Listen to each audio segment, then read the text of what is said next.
Welcome to another episode of the Scottish Property Podcast. My name's Nick Ponte and I'm joined as ever with Stephen Clark. How you doing, Stephen?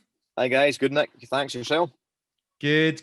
You're actually doing hot spotting today because you're actually on site. So I like this new format. It's quite good. You're in your car at the moment. Mate, podcasts on the go, aren't we? We're just consistent action, turning up every week, regardless of what's going on. So I'm through in Cumbernauld today, so I thought I'd bring the laptop through and just hotspot from my phone. And we've done an interview with two young guys from Premier Properties based down in England. And was it Northamptonshire? Not Lancashire? Premium Midlands, they're based. So it's Premium Property, Harley and Guy. And I came across these guys on Instagram. They're only 18 years old, right? They actually started up their brand when they were 17, when they were still doing their A-levels. So this is going to be really interesting listen for all the younger generation out there, because what's really interesting is they have built the foundations of an amazing deal sourcing business without actually having done any deals yet. But because they've built up their social media content over the last year and really ramped it up during lockdown, they've actually got 4,500 followers on Instagram. Now, I know it's not all about followers, but they are producing leads from investors who are looking for properties. And it was really interesting because when they started out, they couldn't actually do proper deal sourcing because they weren't able to get compliant because they had to be 18 to get all the anti-money laundering and all that. But now they're actually compliant. They've got all these leads from investors in the bank, and now they're pursuing these. And these guys have got their own podcasts as well, and I think they're really going to do well.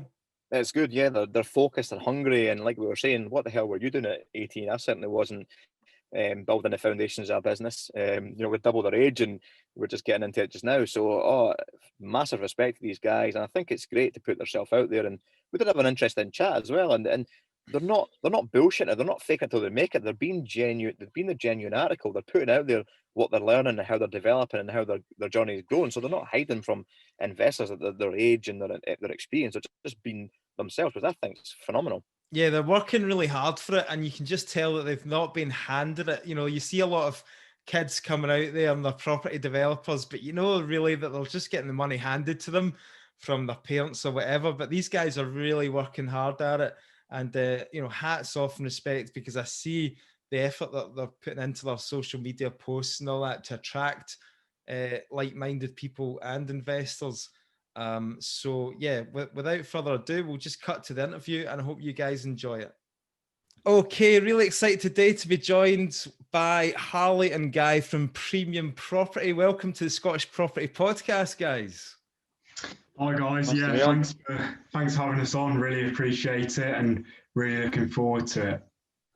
Great stuff. So obviously, I came across you on Instagram, and I was kind of taken really initially by the fact that you guys are very young. Just to explain to us, well, how old are you, first of all?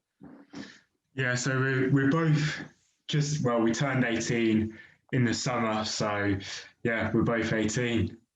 Wow, the youngest guest we've had on the Scottish Property Podcast. Brilliant. Really good. I think this is brilliant, because we get a lot of people kind of reaching out to us on Instagram and all that, young people who are starting out. So I think it's going to be hugely kind of inspirational for a lot of the kind of younger generation.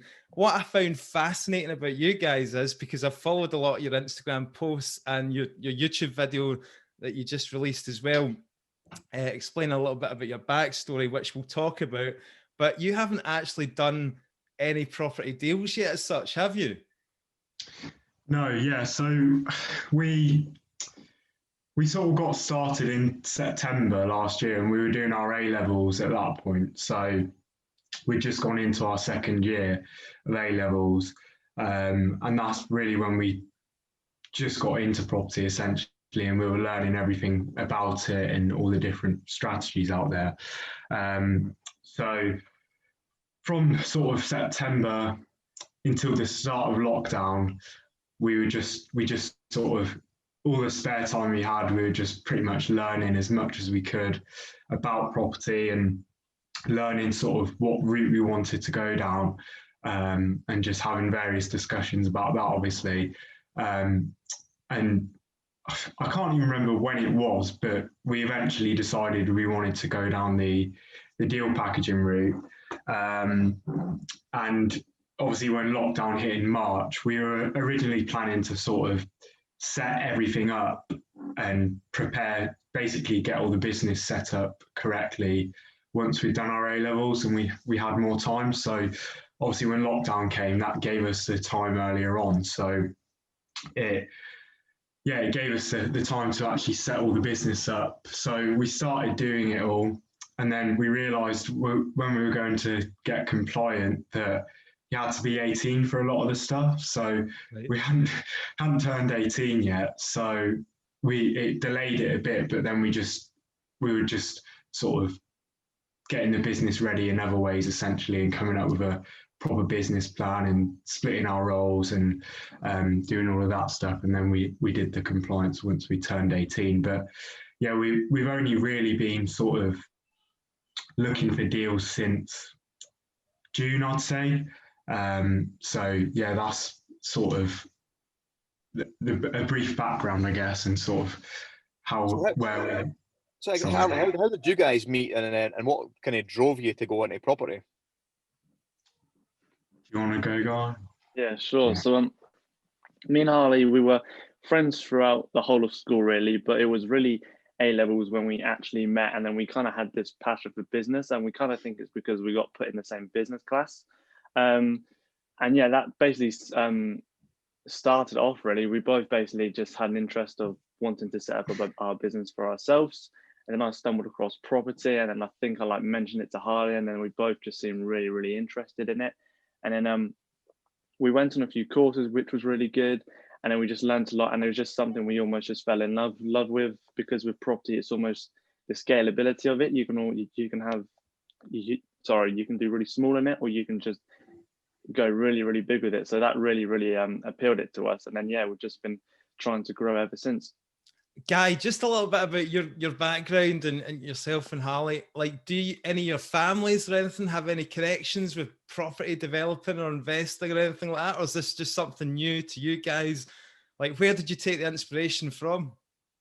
Yeah, so obviously my family's background, my mum, she does work in the property industry. She's like she just sells new homes and whatnot. But my dad also does do a lot of business for like within the hospitality industry. So you could say I've got my business sense from that in a way, but it was almost, I just didn't really want to work a typical job. And I know everyone really says that, but I almost just wanted to build something for myself, if that makes sense, and then just try and grow it as much. But yeah, I'm not sure if Harley can add to that. Yeah, so I mean, my family don't really have any links to property. My mum works for the NHS, and then my dad's just like a car mechanic, so they don't really have any links to property really. I mean, they probably mentioned it a few times, that because like through owning their own houses and the capital growth and stuff, that you can make money through that, but that was pretty much it. And yeah, that's pretty much. So have you guys managed to get like full support then from your parents? I mean, obviously you've just done your A-levels and all that, and you've gone and told your parents that you want to start up this property business. So are they like, oh, wait a minute, or were they fully behind you? Well, I mean, my dad's probably more on board with it than my mum. But so I think they both, at first they were a bit skeptical and they didn't really sort of know what I was doing. But obviously as they saw I was doing more throughout lockdown and they saw me actually putting the work in, I think they sort of understood it a bit more. But even when, so they were just saying like, even when I've been applying for jobs and things, I've been applying for like trying to get into part-time work in property so we can have part-time working and then obviously focus on the business as well. And they were more of the mindset that I should just get a full-time job and just get like a normal office job basically.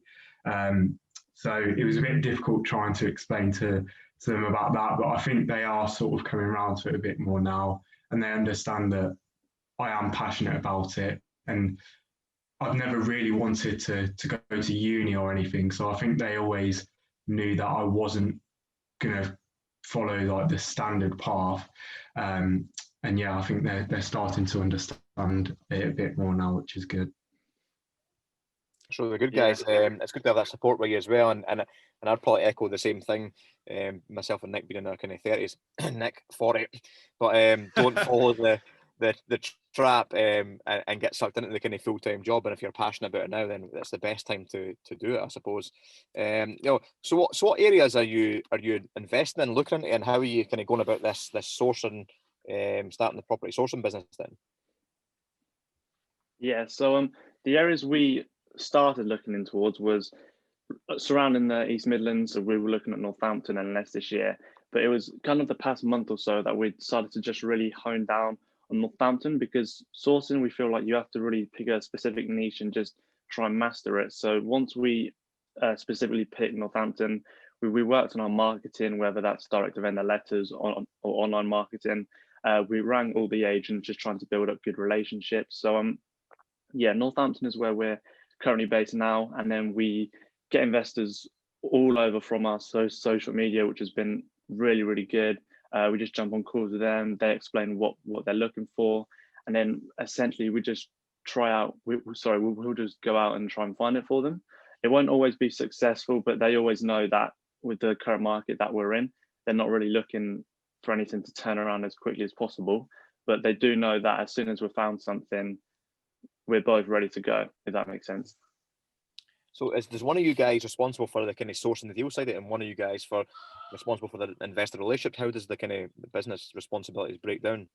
Yeah, so we kind of figured this out over the past few weeks, really. So because before we were both just doing the same thing, but Harley was doing it in Northampton and I was doing it in Leicester. So we've now broke it down to a fact that Harley's doing all the kind of on-hand stuff, whether that's doing deal analysis, refurbs, build cost and everything, and I'm doing more of the like online marketing, investor relations, and the finance running the business. So now that we've kind of figured that out, it's been a lot easier for us to actually focus on what we need to be focusing on and hopefully just grow the business. Superb.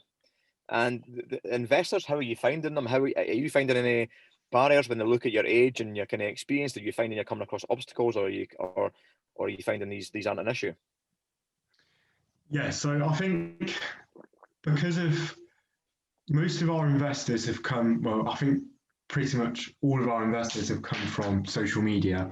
There was a few who've met at networking events, but I think because of the sort of brand that we've built, a lot of them have sort of followed our journey and sort of grown to know us through our social media, which has been really good. And I think because we're just honest with them from the start, and obviously we say to them that we are just sort of getting started in property and we are obviously quite young, and I think they appreciate that honesty from the start. And we have done a lot of research into property, so we do usually answer all the questions that they have, and we do try and get to know exactly what they're looking for in terms of a deal. And I think that obviously comes across to them. So a lot of the time, the age barrier, we haven't really had any questions from investors. We've had a few sort of people say, like, why would someone invest in you? But in terms of actual investors, we haven't really had too many issues. But yeah, that's pretty much it. And yeah, I think because, like I said, we're honest and we do genuinely get to know them. And even if we don't know the answer to a question, we do have that network there now, which we can turn to. So we'll just say to them, to be honest, we don't really know the answer to that, but we know someone who may be able to help. So we'll ask them and get the answer for you. And I think that, again, they appreciate that honesty, that we're not just trying to blag the answer and actually end up getting it wrong. No, that's good, mate. That's really good. I think that's one of the things that really kind of attracted me to you guys. And, you know, although I don't know you personally and I only go by what I see on social media, you do get a feeling that obviously you are the kind of real deal and the genuine article, so to speak, because I think a lot of time you get the gurus and all that come on that say, you know, you've got to fake it till you make it and all that. And I just think that is just setting yourself up for failure.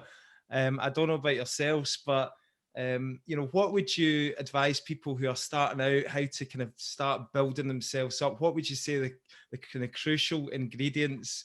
I mean, it seems like you guys are, you've got kind of, you're not in a rush. You're not in this to kind of make money overnight. You're slowly kind of, you're almost like setting the foundations, you know, setting the foundations up so that in, you know, 2 to 3 years time, you know, you'll have that following. You, when you do start to really make good traction, then you'll be able to just like propel that to the next level. So what are the key things that you would say to young people that are starting out building a brand to try and attract investors? Yeah, so I think obviously you touched on it there, but definitely having a long-term view is so important, because on these courses, they do sort of make out that you can just go and sell a deal in a month and be financially free, when it really isn't that easy, especially when you are at a young age. So I think if you have that long-term view and you sort of take the approach that you want to be the best at what you're doing and provide the best service, I think that's sort of it from a mindset element. And in terms of actually building the credibility in a brand, I think if you have that sort of student mindset and you don't come across as trying to act like you know it all. So, for example, with us, when we first started building our social media, we didn't really have a lot of knowledge on property, and we were literally just sharing what we were learning and documenting our journey. And I think if you come across like that, and you just be real with people that we are just sharing what we're learning throughout our journey, and we are just documenting what we're doing, I think that builds a lot of trust with people. And especially, I think it's so important to do it from the start, because a lot of people that we've spoken to, when they are just starting, they're worried about what to post and what to talk about. But I think if you do just share what you're learning from the start, people can then go back through your page and sort of see how far you've progressed. And I think people really connect with that. And like I said, it just builds that trust, and people feel like they know you in a sense. I like that, mate. You're talking about the huge importance of building a social media brand, which you guys are right. Stephen, what about this? Right, this is really interesting what the guys are saying here, right? Because too many times you hear like people, you work with them as well, because Stephen does the kind of mentoring and workshops and all that. People are like that, well, you know, how can I build up a brand on social media? I don't have any properties. I've not purchased any properties. You know, I've got nothing to post. You know, like you guys are prime example of this. You haven't done any deals, but you've managed to get 4,500 followers on Instagram. You know, I see the engagement there. You're getting over 100 likes each post, which means that you do have the network already with only being 18 and without having done any property deals. So what are you guys posting about? Like, so how have you managed to get that traction? What are you putting out there? Yeah, so I think now it's sort of, we just post about our own ideas and our own experiences from sort of what we're doing on a daily basis. And we try and look at it from our perspective of what would we want to know. So especially when we were first starting, and from what we've learned and sort of how we've learned it, we try and sort of relay that. Because, for example, when we got compliant, we did a post about the whole process of doing that, because that's something that we would have loved to have when we were getting compliant. And we just tried to break it down into what sort of platform we'd recommend to use, how much it costs, and tips for doing it. And yeah, that's sort of the perspective we go. And I think if you are just literally just getting started, I think the best thing to do is just reach out to as many people as you can and essentially leverage their knowledge. So you could either, like we're doing on our podcast, interview them and use that as content, or you could, when you're on a call with them, take loads of notes and use that as content, and just don't portray it as as it's sort of, I know all of this, I'm really great. Just portray it as, oh, this is what I've learned today from whoever you were talking to, give them a shout out. And yeah, I think that's sort of the best way to go about it, really. It's really good. It's on. It's, I think you hit the nail on the head. Honesty and kind of integrity. Like a lot of people kind of try and, like Nick touched on as well, just fake it till they make it and post a lot of bullshit up there, which isn't real. You're trying to make out you're bigger than you are. You're trying to attract something, but you guys are just being honest, genuine, and we're just going to build it up from the foundation up. And I think it's great. It's I always find that the people who are faking it, they don't last. Like you'll see, like they'll go like full pelt for like a couple of months, and you'll see, oh yeah, they're posting, and then like you look back in their accounts and they've just like died away. You know, you can only last so long faking it, and this is obviously testament to yourselves who've been, 1 year plus, and you're just starting out. So, in terms, Guy, tell us a little bit about your kind of day to day at the moment, kind of operating the business. And obviously you've got leads coming from Instagram. Probably there's people messaging you, investors and things like that. You did say you're attracting some investors already. Are you actually managing to find them anything yet? Like, are you actually making any transactions happen? What's happening? Yeah, so in terms of what we do on a daily basis and a weekly basis, we always start the week off on a Monday morning at 9 o'clock with just an accountability call, and we'll go through last week's tasks, and then we'll go through this week's tasks. And essentially that's basically what we did or didn't do last week and what we want to do and want to achieve for this week. And then in terms of actually finding deals for our investors now, we're actually getting really, really close to it. Harley went on a viewing this week, I believe, on a 24-bed HMO portfolio, which was really, really good. And we're also looking at another deal as well that we're looking to co-source. But obviously about a month or two, deals weren't really coming in. But now that a lot more deals are coming in, we are able to just speak with our investors and let them know that the flow is increasing. Although that we have around, I'm not sure, about 8 to 12 investors, again, some better than others, but we don't always send one deal to all 12 of them. We would look at the deal and then see what investor actually suits the most, and then we'll send it out to the first person. And then if they like it, obviously they can go forward with it. If they don't, then we can look to send it to someone else. So it's really just trying to work around that investor relationship and just trying to find what they're looking for, really, if that makes sense. So you guys have built up the relationships first with the investor, and then you kind of almost like bespoke find the deal, or like get the deal first, or does it vary? Yeah, so that's one of the very huge questions in sourcing. People aren't just sure whether to find the property first or the investor first. We like to find our investors first because we know that once we've found that property, we know we can always go to that investor to trust or to actually take it forward. Again, there's circumstances where this won't always work. Like it did happen to us where we did find a property and we thought it was best suited for one of our investors, but unfortunately it fell through. But I think the last thing you want is to find a deal with like an agent and you're just trying to sell it. And at this point, time's just going and you're probably annoying the agent and you're probably going to boost up the numbers because of your emotion and then because you just want to sell it as soon as possible. Yeah, and it's your reputation that's going to be damaged at the end of the day if it doesn't all go through. So I would tend to agree with you.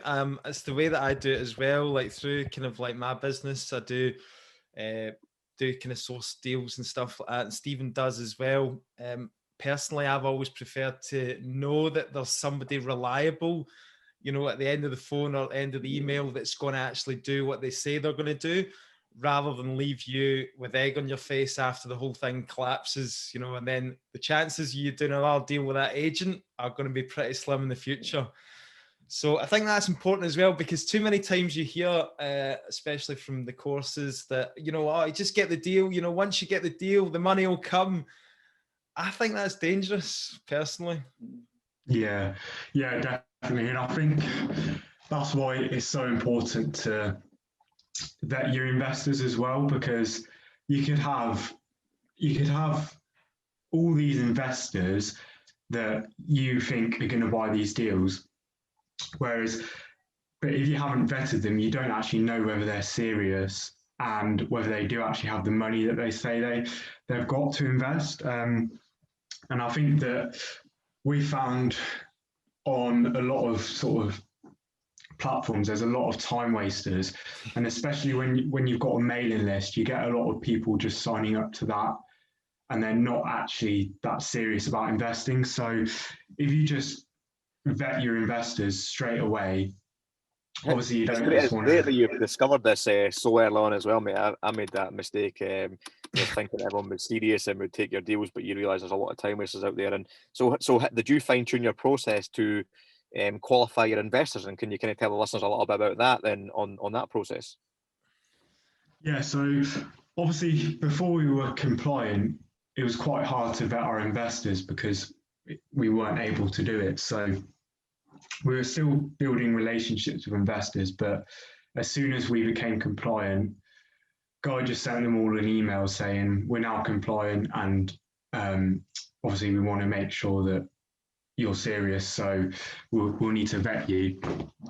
And I think even then we saw a lot of people, it did cut out a few time wasters that we had because they just didn't reply to the email, or they sort of dodged the question essentially. And now if we get a new investor, before we had a phone call with them and got to know what they were looking for, and we still do that, but in that phone call now, we just say to them from the off that, you know, obviously we will need to vet you to make sure that if we do find you a deal, you are ready to go. And yeah, obviously the investor's serious, they don't have a problem with it. And most of the time they're more than happy to provide us with proof of funds and obviously let us do all the anti-money laundering checks. So yeah. I found that try to take some money up front as well can obviously weed a lot of people out straight away. Just even if it's a small, just some sort of commitment fee, some sort of deposit or something like that can really help you as well. Because I think that with the nature of the content you guys are putting out, in terms of like the educational stuff and all, there will be a lot of people jumping on you, trying to kind of milk you and squeeze you for everything you've got. Even though you are just at the start of your journey, there will be, I'm presuming you guys do connect a lot, a large part of your audience will be the kind of younger generation as well, right? Yeah. So loads of people that we've connected with are sort of 20, sort of early 20s and around our age as well. And we've had some people that are sort of 16 reach out to us as well. So yeah, it is really good that loads of young people are getting into property. And we obviously, when we first started, we were reaching out to people and we got so much help. So now obviously we're still not experts and we've still got a lot to learn and we are still learning every day. But if someone does reach out to us now, we do, because of all the help we received, we feel like we sort of not have to give back, but we really want to, because we've received so much help. And when someone messages us, we just do our best to provide them with all of the sort of information that we've learned and just pass on our experiences, really. How did you guys grow your network when you kind of first started out as well? Yeah, so it was obviously the typical things such as attending local networking events and reaching out to people for coffees after that. And I think on Instagram, we just tried to reach out to as many people as possible, really, and just being sort of upfront with them and saying, oh yeah, we're new to property, we'd love to have a chat with you, we love what you're doing, essentially. And I think a lot of people just really, we found people just were so willing to help us, which was really, really good. And that's, yeah, I think just try and reach out to as many people as possible, because you never know who they might know or how they could help you or how you could help them. And yeah, there's so much potential for people to work together in property. Guy, do you get many no's? Like, do you get much rejection? And how do you deal with that sort of rejection if you?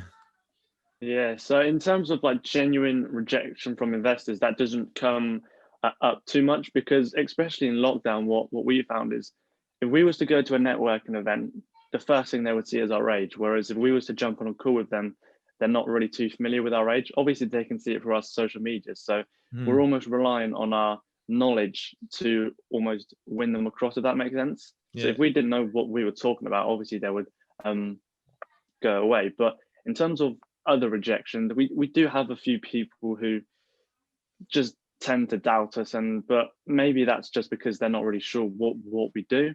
Like Hmm. for example, when we were at school, that it didn't actually happen too much. I think it was just people being curious, like in general, in what we were actually doing.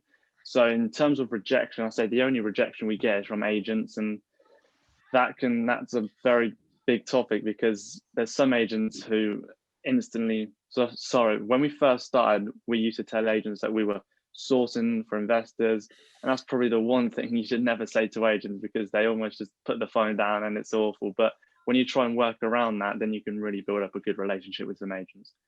So did you find that quite difficult then? Like obviously being that young, dealing with some of these agents when you're out on viewings and stuff like that. Do you think they have already come to some sort of judgment about you just from looking at you because your age? I mean, Yeah. So when we went on our first viewing, I can't remember how long ago it was now. Me and Harley, we were really overthinking it, and we thought the agent was just going to ask us a load of questions about our age. But to be fair, they're actually really nice. They just treated us like normal people, which is mhm. good. But yeah, that wasn't too bad. It's just the fact that as soon as we tell agents that we're sources, I mean, one time I rang up an agent saying I was a sorcerer, and he basically just said that I wasn't worth his time, and then he just hung the phone up. So you just have to build up the good relationships and try and just move on from all the failures. I think the experienced agents that if they see you, that they recognise that you're going to be in it for the long haul, they'll probably take the time to build the relationships up with you. The ones that have been in the game a long time, I find that they still keep the relationships with me, being an investor for a number of years, that they know that the market's buoyant right now, so they don't need us, they don't need you. But when the market starts to drop and we go into a recession or anything wobble happens in the market, then they're going to be picking up the phone to you guys because you'll have put the work in up front and built the relationships up with them. They're going to be picking up the phone asking if you've got investors ready to buy properties that they can't shift. So I think stick with it. Even these rejections are only going to be no's eventually. I Yeah, think that as exactly. well. Another thing that I might mention is that because obviously you're building up your social media profile and you're out there all the time kind of in the public domain and all that.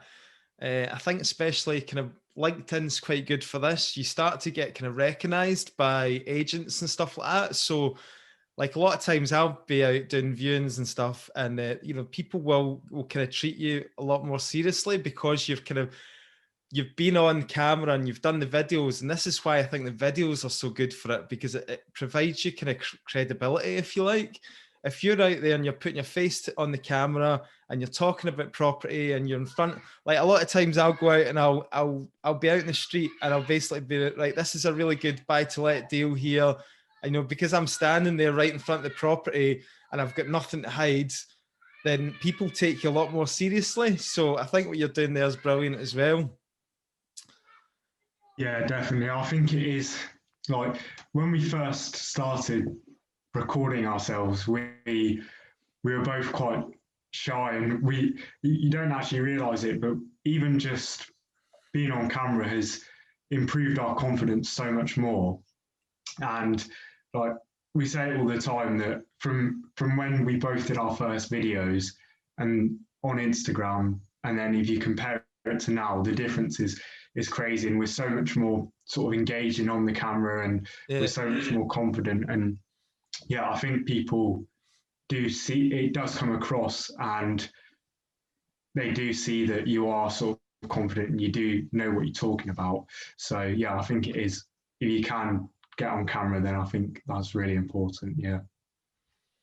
It's a comfort zone stretcher to get on camera and post out there for the world to see and people to shut you down or pick holes in you or share it on group chats and fucking slag you off and stuff like that. You know what's going to happen, but they're going to talk about whether you do something or don't do something. So you might as well do something that you're How about passionate that? If you had any Yeah. kind of like, see with your mates, being, you know, just coming out of school and all that, and now you're kind of posting stuff about property. Have you had any kind of sort of negativity or people slagging you off or anything like that? Because like me and Stephen have talked about this in the past. When we first started doing the videos and that, all our mates started giving us an absolute ribbon. You know, who do you think you are? You know, like started taking the piss. So have you had any kind of experiences that with your mates?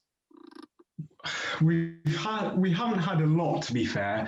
I think there's probably people who have obviously, like you said, Stephen, shared it in group chats and obviously sort of chatted behind our backs. But I mean, it doesn't really affect us, does it, to be fair, if they're doing that? And I think, we've had like the odd comment and the odd thing, but it hasn't been too bad. Just kind of water off a duck's back for you guys. I think the thing I really like about you guys is you're really focused, obviously, on what you do. I mean, I can tell by the volume of posts and content that you're putting out there and the consistency that you are focused and nothing's going to stop you. You know, so if somebody comes in with a negative comment, I think you're just going to bat that aside and just carry on straight forward. So what does the kind of like future look like for you guys? I mean, obviously, it sounds like you haven't actually made any money yet out of property. So like what, obviously it's got to come a point where you're going to start, you have to make it work, you know, and like you've put so much effort into it. How do you see it kind of panning out for you in the next kind of sort of 12 months, you know? Yeah, so obviously we've got these deals at the moment, which we're hoping we can sort of work on with an investor, and then we've got the other one that we're working with another sourcer on. But we set a goal to do our first deal by the end of the year. So we're looking to hopefully achieve that soon. And within the next 12 months, we want to be at a stage where through our marketing, we've built up a deal flow where we can consistently sort of by the middle of next year, obviously it sort of depends on the market conditions, but we want to be at a stage where we're getting in at least sort of one deal a month where we're looking to, where it has the potential to sell on to an investor. So yeah, that's where we sort of want to be within the next 12 months. And what sort of figures are we talking about, like for a source deal? Like how much would you, like on average, see a deal netting you in terms of what you would charge the fee to the investor? Yeah, so we just charge, obviously it depends, like for example, the 24-bed HMO portfolio, we're just going to charge a 1% fee for that. But if it's just like a standard buy, refurbish, refinance or a flip deal, then we charge just a flat fee of £3,000. And we came to that just by speaking to other sources and working out sort of what they were charging. And then yeah, we went for £3,000, and obviously that's not all profit because we'll have marketing costs and things like that. But yeah, cool. And obviously you'll have ambitions, I presume, to purchase your own property in the future as well, Guy. Yeah. So obviously, when you have to be almost 21 to get a buy-to-let mortgage, so that's probably something that we're really typing towards as both personally, which is kind of why we want to utilize the sourcing company, and any money we make from that, almost just store it away. So when we do hit that 21 mark, we can just start growing our portfolios as quickly as possible. But yeah, we think that that'll be really good, just trying to grow our own personal portfolio, trying to grow this business, and then hopefully we are looking to start a bigger development business later down the line. But obviously that entails a lot more experience, so that's why we kind of want to use sourcing as a stepping stone, if that makes sense. Super, guys. And where can the listeners find you, connect with you, and follow your continuing journey and growth? Yeah, so the best place is obviously Instagram, which we've been talking about a lot on here anyway. So that's just Premium Property Ltd, and we're on Facebook as well. So the best place to get us on Facebook is probably just our normal personal profile. So that's just Harley Edwards and Guy Pennell, and then the same on LinkedIn as well. Good, guys. really excited to see your journey and watch you guys continue to grow. And any help at all you can think of, any questions, feel free to reach out to myself and Nick as well. Yeah, amazing, guys. Yeah, massive thank you for having us on. Really enjoyed it, and I'm sure we'll get you on our podcast soon as well. Yeah, guys, brilliant. I think you've got the foundations of a really good business, and I like the way you're just going. You're going steady, you're going consistent, and I think in 2-3 years' time, you guys are going to be absolutely flying. So best of luck with it, and I really look forward to seeing your progress. Bye for now. Best luck, guys. Cheers. Bye, guys. Thank you. Thank you. Okay, guys, I hope you enjoyed that interview. As always, if you've got any feedback, let us know. If you've got any topics that you want put on the podcast, then also drop us a message. Feel free to head over to our Facebook group where there's loads of good, engaging videos and people doing active things and active deals in property. We'd just love to thank you for your support as always. And if you've got a moment, then please could you leave us a rating and a review on Apple Podcasts, and that would be much appreciated. And if you guys would like to join us live on our Monday night monthly call where we do an area and focus based on each areas in Scotland, this month it is Monday the 2nd of November, and we're focusing on the city of Aberdeen, an area that I invest in. So we've got great guest speakers lined up for this coming Monday. So if you want to know all about Aberdeen, you can register for the event on Eventbrite, join the live call, come on live and ask any of the guest speakers questions live. We'll put them to them. So the episodes is always recorded and released as a podcast as well. So it's quite good to engage and kind of get a bit of a feel for a network and see other people from the Scottish Property Podcast community. Thanks as ever, and bye for now. Thanks. Bye.